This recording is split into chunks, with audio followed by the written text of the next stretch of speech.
Welcome to Performance Driven Living, the podcast where we question everything. We don't tiptoe around tough topics, we walk right into them. Not to provoke, but to get closer to what's real. You might not agree with everything you hear, and that's okay. The show isn't about being right, it's about being real. These conversations are meant to stretch your thinking, challenge assumptions, and spark something deeper. The views shared are those of our guests and may not reflect those of the host or team. And while we dive deep into health, performance, and transformation, this is not medical advice. Talk to your doctor before making changes to your health or lifestyle. Take what lands, leave what doesn't. But whatever you do, don't stop questioning.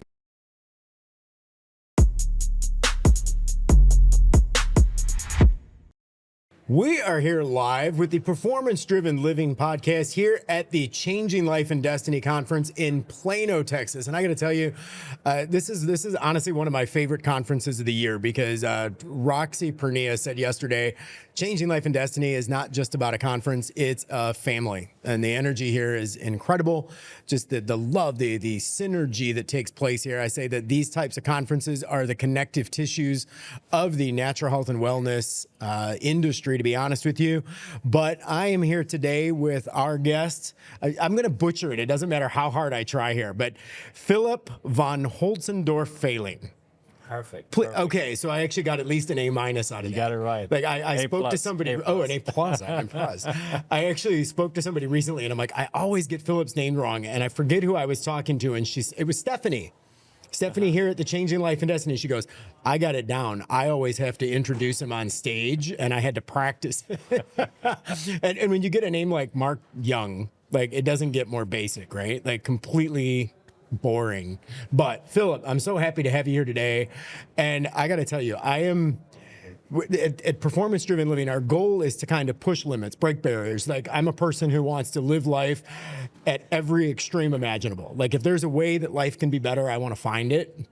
And I've been fascinated by what you do for so long, and I almost want to apologize that we haven't talked sooner than before now at any kind of depth, because you obviously are the entrepreneur, inventor, scientist behind Leela Quantum, and I believe this whole quantum energy, I'm going to say woo force kind of thing. Like people don't understand what this is. And yet I know that your science is valid because I've seen the clinical trials. I've heard you speak on the topic multiple times. And if you were to elevator speech, what goes on with Leela? What would you tell people? The first thing I tell people is something beyond Leela. It's something that everyone needs to start to understand again. That's that we're energy and frequency at core. That is the most fundamental truth of our own existence. And it's almost kind of funny that most people have forgotten that fundamental truth, but most people are in the process of remembering that again. That is the most fundamental thing to understand at first. The universe is based on frequency. And this is also how this reality works. The field controls matter. Matter does not control matter. So if we want to see changes in the world, in our own lives, anywhere, it's about changing the frequency. And that can be a vibrational state, for example. If I vibrate in anger and shame and guilt, those are low vibrational states. That is what I see in my life also. Then I see a lot of that. I find people on the highway that yell at me. I run into people that are frustrated with me. And that's pretty much the life I have. But if I can change my own frequency and vibration into, let's say, joy, the state of unconditional love, then I vibrate something completely different. I leave these low vibrational states, and then I invite things into my life that match my own frequency. So my life becomes better. That is really how this reality works. That's the first thing to understand, completely aside from Leela. And we have found a way on how to harness and concentrate this quantum energy that is the base layer of energy that exists, and concentrate it here in this reality and make it available through our products. And we'll get into that, but that's pretty much what we're working with. You just said something there that kind of it pivoted my entire look on things when I was talking about this, because when you first started talking about energy, I was like, yes, we are energy. I get that. We are vibration. I get that.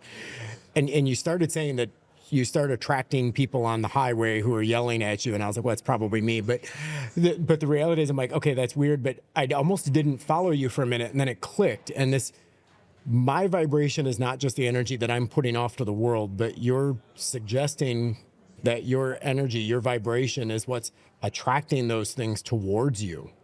That if I have a negative vibration and a negative energy, I'm finding the things in the universe, right? We find what we're looking for. Correct. And that is, if I'm at an anger level, then I'm going to find angry people, and if I'm at a joy level, I'm going to find more joy. That is what you're saying here. Correct. So, and Dr. David Hawkins did some great work, and he wrote a few interesting books. For example, Power versus Force. For the listeners that don't know that, maybe look into it. He also had an audiobook on it. So he explains very well how we become attractor fields. For how we vibrate and how that actually works. You know, I summarized it basically for everyone now, but this is really how this reality works. And so if you can sit in a meditation for 10, 15 minutes, for example, and then get your vibration to a higher level, you'll notice that and feel that instantly, and you'll see that reflected also in your outer world. It really is how that works. So prosperity and abundance is one of those things that are not biohacking topics now, right? But it's something that people like to always be in prosperity and in abundance. But it doesn't help if you search for that in the outer world. You can do all kinds of stuff and a lot of efforts, but as long as you have a blocked money flow inside, for example, or a belief system that, you know, you're not worth it, for example, or you work from an inner deficit. I need something to feel good. I need something to feel good. Then you come from this place of deficit, and that's also what is reflected in your life. So I just recently published a book called Radical Generosity, and one of the topics I talk about in there is this abundance mentality versus a scarcity mentality. Yes. And the idea that people who believe that there's a scarcity in the world will always find less, and people who believe there's an abundance in the world will always see more. And again, I think this resonates with what I'm saying, although I'm saying it on more of a psychological level, and you're saying that it's literally a vibrational level about us that's doing that. You have no idea how much I want you to unpack that statement for me. Like this idea that you say, like, if you've got a blocked money channel, you don't see the world in such a way that money's going to be attracted to you. And so years ago, like, remind me here, there was, I don't want to get a little too weird and off topic, but there was a very a book, I believe it was called The Shack. Do you know what I'm talking about? I read it at the time, yeah. I'd never read it, so I have no opinion on it one way or another, but it was this idea of like manifesting things into your life, right? And I will say, from a spiritual level, I'm not a manifesting type person, albeit I've been using the word a lot lately. And it's weird that the more I use the word, the more it just seems to kind of happen, which I find a little bit fascinating, to be honest with you, and it's kind of changing my mind on a few things. But I want to know your thoughts on what does that mean? Like that abundance versus scarcity mentality, because my background is clinical psychology, and I want to go into the limbic response to things, and I want to go into the endorphin releases that happen during different moments and brain function. But at a quantum level, at a vibrational, energetic level, how does a person make an adjustment? Like what does that look like? Yep. The first thing to understand there is that we're not just having a conscious mind, we also have a subconscious mind, and all of our existence together in this reality vibrates on a certain level. So if we just always say, well, I'm abundant, all of that, that's great, that may get us there, but that doesn't mean that we're truly having this feeling of being abundant. So it's like, how do I really feel inside is a good place to start with. And then don't cheat, right? So that's the thing. So try to really find what is, and then from that place, what is and how you really feel inside, you can then work with this, because there may be a I don't know, an inner child, for example, that just never got love, for example, and then always has this need of getting this love. So you're never really full and abundant because you're always having this need. And you need something, and so maybe you then work with that. And you can work with that energetically. You can use our technology. You can do therapy. Whatever therapy may take 10 years, but you can do it way quicker. There's plant medicines that could potentially help. There's lots of different ways, right? And you just need to find the one that's good for you and work with that and try to heal that part that thinks it's not enough.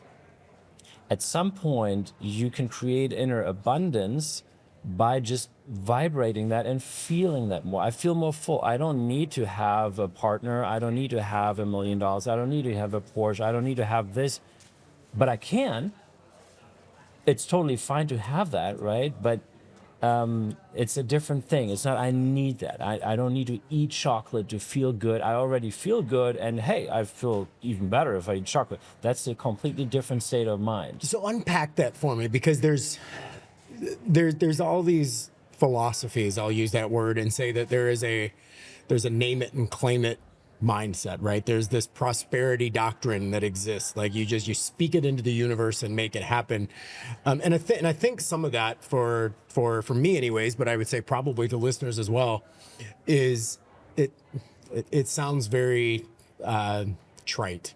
It's almost like, well, you can't just say it's going to, I want $10 million. Why stop at $1 million if I'm just going to start throwing numbers out there? What physiologically changes? Like what is it that happens to a person who wants that? How does it, I think it's easy for a lot of people to hear I wouldn't go to a depressed person and say, well, cheer up, you're depressed because you're just manifesting depression. Like you just need to think cheerfully. It's like, because that's not fair, right? Because there's certainly things that I can't just state my way out of, but there's also something to be said for being in state. And being, I'll say, they say success is opportunity meeting preparation, and opportunity still needs to happen. But the more prepared a person makes themselves for those opportunities to come along, the more likely they are to achieve that success, right? Like, how does a person get into a position where they're preparing themselves for that opportunity to come along? Like, what does that mean on an individual level? I agree with you, because just stating something isn't going to realize it for you unless you're on that level healed. So you need to really ask yourself, how do I feel in regards to that? If I, for example, I don't know, pick up your example of, well, let's move to healing, because healing is actually a great point. So a lot of people say, okay, I want to be healed, and I want to be healed. I have this disease and a health condition, I want to be healed. But inside, they don't really want to be healed. There's so many people that don't want to be healed on an inner level, because they may identify with the sickness, because they may have been the one in the family that was always sick, and that's how they got attention. That's just one of those examples. So you need to find what's truly going on inside and heal that. That is the path. That's anyway the path of liberation. That's always been the spiritual path. You call it the energetic path, whatever it is. It doesn't really matter. It's the human path, right? So that's how we get back to our own essence. And sometimes it's a struggle. We struggle with that, to go to the places that hurt or that are hurt. But it's so freeing. I always bring this example of the backpack, right? We come into this life already with a little backpack, and then it gets filled with all the traumas that come, and everything that hurts a little bit or hurts a lot is a form of trauma. It starts with, I don't know, getting yelled at by your dad because or laughed at because you didn't do something the way you should have done it or whatever. That all gets in the backpack, so it gets heavier and heavier. And as we grow up, then we have this heavy backpack, and that's how we run. And that's how you get depression, by the way, also, right? Because it just feels so heavy in life. We can't deal with life. So it's our job, and no one else's job, by the way, to unpack this backpack. To go in, look at it, and unpack it. And as we start doing that, we get better and better at it, and gets lighter and lighter. And then we come back to our own essence. So we unpack, and we arrive at our own essence. And that's really how I heal stuff. And then when I get in this more healed state, and then I say things like, I really want to manifest this. And there's a desire from the heart with it, that all resonates and vibrates, then I can manifest these things indeed very easily, but we need to do the inner work. And that is part of what we do with our technology. Now, that is all very like woo-woo and vibrational stuff. But I tell you now, we can talk about the hardcore science that also shows how a vibrational shift in your biofield can actually change your physical performance, your physical recovery, how your blood looks like, and all of that. So it's hardcore science. Yeah, and so you bring up a topic that I absolutely love, and I say we're all on a journey, right? And it's like the latest step in my journey has been this power of words, and I'm in the midst of my next book, and it's all talking about, you know, the power of negative speech, right? We speak death over ourselves. I was at a conference in Miami last fall and talking about this topic of patients identifying with their diagnosis. And that we're so busy on Dr. Google to find the name for something, and then people start speaking these diagnoses over. I am diabetic. I am this. I am this. And they speak these very definitive words over themselves. And the problem is so I'm going to say this. I was a guest on Luke Story's podcast recently. And I was talking with Luke, and we got in this exact same conversation, which was hilarious. And it was this whole idea of speaking words over yourself. And he's like, yeah, you know, we got to be careful what we say because blah, blah, blah. I said, hold on. I said, I'm going to tell you something. I'm like, I'm going to say, if I were to shout the word duck right now to you, and he's looking at me like, okay. And I went, there's going to be a series of things that are going to take place. And I said, you are going to immediately shift into a sympathetic nervous system. You are going to physiologically put yourself in a crouching position of defense. You are going to release endorphins into your brain that are going to acutely make your brain response to stimulus. Your pupils are going to dilate. You're going to release nitric oxide throughout your entire body to increase vasodilation and blood flow. I said, I could go on with the list. And I said, that is one word from me. That's how it affected your physiology. I said, now imagine what the words that you're speaking over yourself every single day are doing to you at a cellular level. One word from me changed you.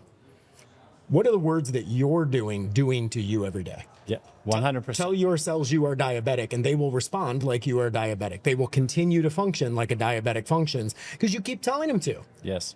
100%, I agree with you. That's so important. And there's a very interesting study that was done with tennis pros.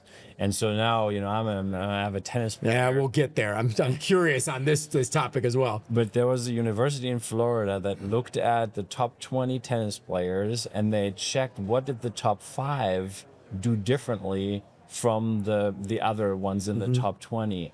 And the only thing that was different was how they talked to themselves during the matches. The top 5 would always say, I'm grateful to be here. I can do it. I'm better than the other guy. When they lost a point, they were like, fine, I get the next one. I will still get this set. I will still win this point. And the other ones, they stayed in this, oh, damn, I missed the point, and I suck, and all of that. So that is also showing exactly what you just said. It makes a world of a difference how we talk to ourselves. And it costs nothing.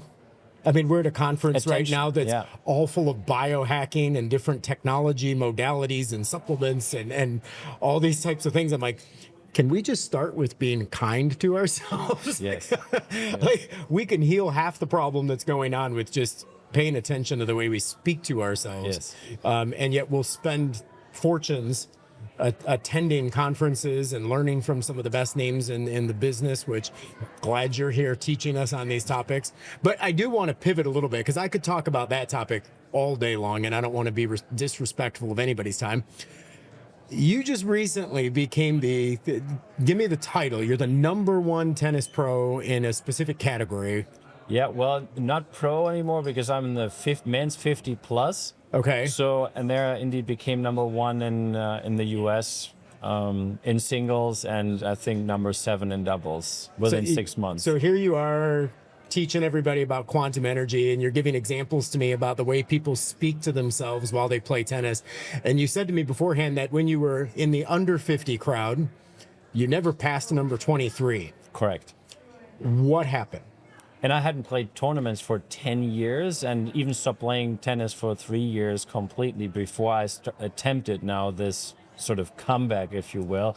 I separated from my wife, and then I felt, okay, I need to put my energy into something. And that was something I always wanted to do, to dedicate a whole year into playing more tournaments and just to see what's possible. And then I said, well, with all the quantum stuff, I really want to walk the talk and I want to see what is possible. And I set myself a goal of becoming top 20 within this time frame. So when I was top 20, I set the goal to top 10. And when I was top 10, I said, okay, I can do top 5. I can do it.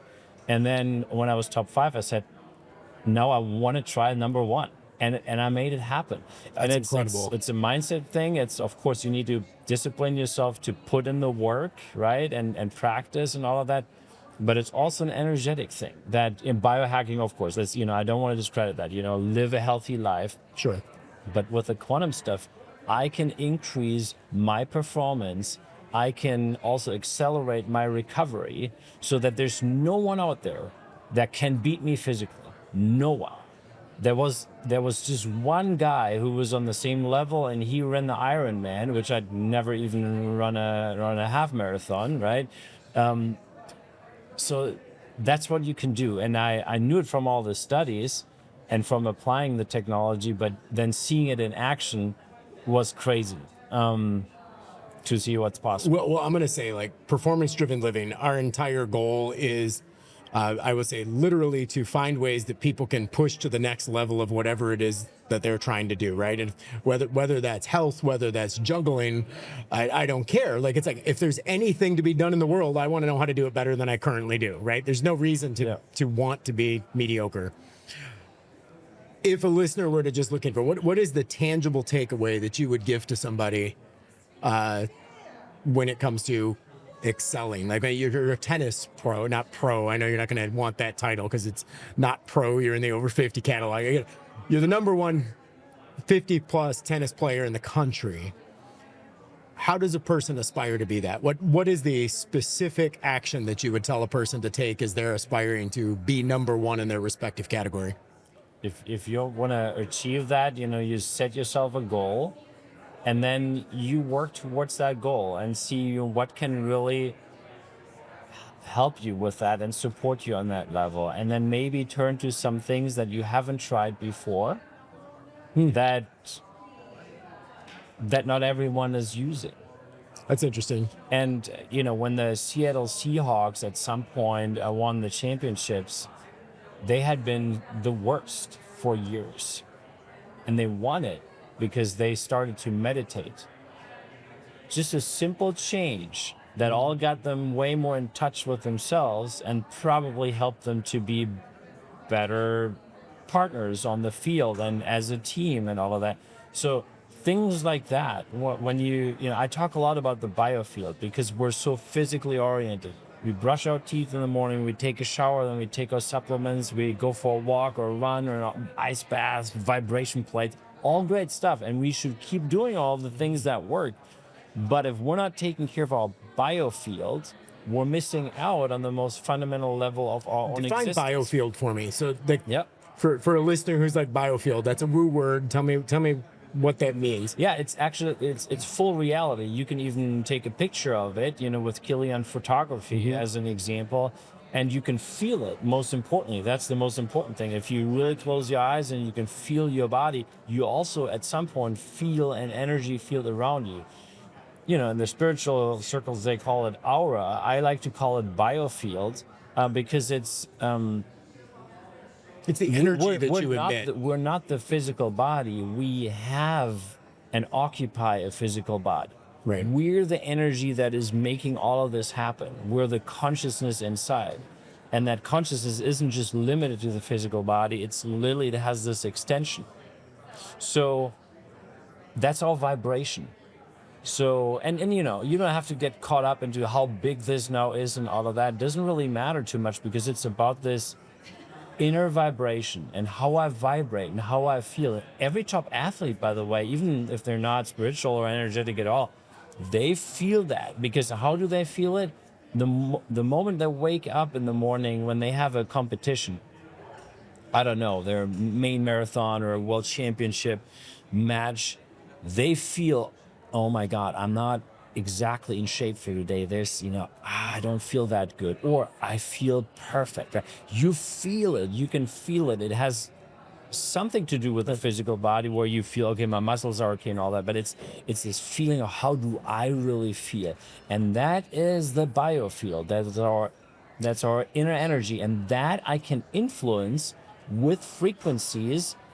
By the way, electromagnetic fields negatively impact our biofield, negatively impact, but also on the physical level, our blood, our brain waves, our heart rate variability, but it starts on the energetic. Same thing is actually happening with blue light. Blue light has an energetic component that is not good for us, and it has a lot of physical impacts as well. If we strengthen our biofield, all those other things don't hit us that much anymore. As a matter of fact, if you really tune your biofield to a really positive state, you can sleep under a 5G tower and it won't matter. Wow. So actually, all the talk we're hearing about EMFs and all this other kind of stuff, actually, we can counteract that. Yes. Without the use of all these other devices and turning off the Wi-Fi. Like, there's ways that we can actually combat that with an adjustment to our own biofield, which in many ways begins in our heads. Correct. So it's our own consciousness that can make that happen. Now, most people have forgotten how to really do that. How do we access that? That's why we developed our technology. So you can use the technology as a bridge to strengthen your biofield. And then, yeah, you have all these positive effects. We have a prosperity and abundance frequency to stay in the woo-woo for one more second, by the way, and then you can actually see your vibration change on that level without you having to do much. Now, I have a confession. I never did get my Leela necklace. I was going to at the last conference, and I never did. So I'm going to have to stop and get one today. We'll get you one. So that's the woo-woo example of abundance and prosperity. But now we have frequencies that help ATP production, for example. We have a brain support frequency that is absolutely incredible and can show you within seconds. You can see on the brain waves that everything that stresses you in the brain gets de-stressed, and vice versa. It's just absolutely incredible what you can do on a frequency level. And you know, by now I think we have over 70 different studies, over 48 of those placebo-controlled in various different research fields. So at that point, it becomes hardcore science. You know, what we really are as existence that we talked about, it sounds maybe some crazy stuff for people, even though that's the fundamental truth. But look at the science. That's how we impact our physical reality. I think that's incredible. Like the idea that we're changing frequencies, and again, it's all connected. And I think that's the part that a lot of people lose out on, is that they're trying to make a change with their head, they're trying to make a change in their body. They're like, and it's so connected. I sit on the board of directors. Actually, the executive directors are here. I invited them. I'm like, you need to participate in this. They run a recovery center in Florida that actually works on addiction recovery as well as trauma-based recovery. And the entire theory behind what they're doing is that we are mind, body, and spirit. And too often, trauma recovery or addiction recovery is so focused on one element there, right? Some people are just trying to get you to have a spiritual experience. Some people are trying to treat your body. Other people are trying to put you through therapy. And they're like, yes, and like all of these things need to work together. Like we are bodies, we are minds, we are spirits, we are all of these things combined. And the harmony between them, it's that the whole is greater than the sum of the parts. That when your body is getting its biohack, you are brushing your teeth and taking your supplements and going on a walk, but you are also meditating and being in a spiritual place. And you are also speaking life over yourself on a regular basis so that your psychology is aligning with what's going on in your body, is aligning with what's going on in your spirit. And when you're talking about biofield, the word that keeps coming to me is alignment. That all of this needs to be in alignment, or else there is just a dissonance that's existing. And our bodies don't thrive in dissonance. And I think that's even where disease begins, is when our bodies are disharmonic with what's going on, right? There's a disconnect somewhere. I was talking to a friend last night and I hadn't talked to him in a while, and we connected on the phone for a little while, and he said something to me about he goes, I'm just eliminating some of the nonsense in my life. I'm like, buddy, like, I can't even explain to you, but probably for the last 6 months of my life, I'm like, I just refuse negativity. Like, I just don't want it. And if somebody starts a negative conversation with me, like, there's people in my life that'll call and they'll just want to complain about something. And I get it. I've got reasons to complain. And I'm like, and I literally like, you're being negative right now. How can we spin this? And I'm just like that abrupt about the conversation. Well, that sounds negative. What can we talk about that's positive? And I'm like, and I told him, I'm like, it's goofy because we think about something that minor. I'm like, I just see more positive things. And that's what started this conversation with you say that if you change your vibration, other things come to you that are in alignment with your own vibration. More positive things have happened in my life in the last 6 months than I remember in a long time. Yeah. And I'm like, because I refuse the negativity. Like, you're just not part of my biofield anymore, right? Like, you're not allowed in. And I think there is something to be said. And it's not just mind over matter. It literally is the energy that you're talking about. It is the alignment of our mind, body, our spirit. It is the literal vibration that we exist in.